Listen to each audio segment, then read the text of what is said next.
Think there are many whites who act friendly toward Negroes. A fox acts friendly toward the lamb. And usually the fox is the one who ends up with the lamb chop on his plate.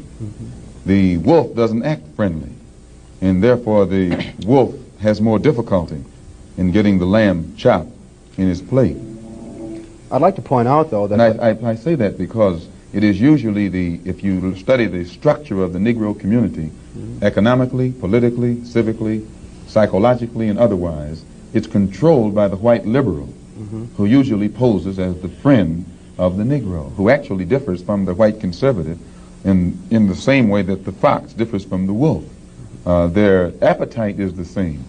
Their motives are the same. It's only their mannerisms and methods that differ. There are many whites who are trying to solve the problem, but you never see them going under the label of liberals. That white person that you see calling himself a liberal is the most dangerous thing in the entire Western Hemisphere. He's the most deceitful. He's like a fox, and a fox is always more dangerous in the forest than the wolf. You can see the wolf coming. You know what he's up to, but the fox will fool you. He comes at you with his mouth shaped in such a way that even though you see his teeth, you think he's smiling. The direction Black liberals are heading on this app in terms of weaponizing anti-Blackness is getting very scary, and the direction they're heading is honestly very dangerous, whether they recognize that now or later.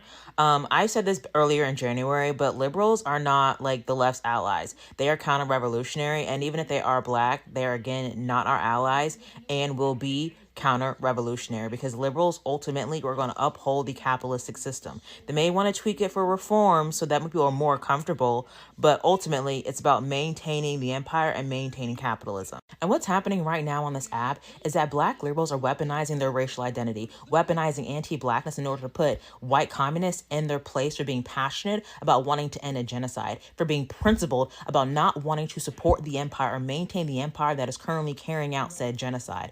But instead of just saying how you want to maintain the empire to protect yourself with your goddamn chest, you're using and weaponizing Blackness to do so, which is fucking disgusting. And the thing is, Black liberals have agency. Instead of aligning with the Black communists, the socialists, or even the anarchists that have been on the ground waging a struggle for the past century, these Black liberals align with the empire, maintain the empire out of a facade of safety and security they will never fully have with the continued maintenance of this colonial empire that exists. And what are they doing? Weaponizing Blackness to maintain their own subjugation and oppression.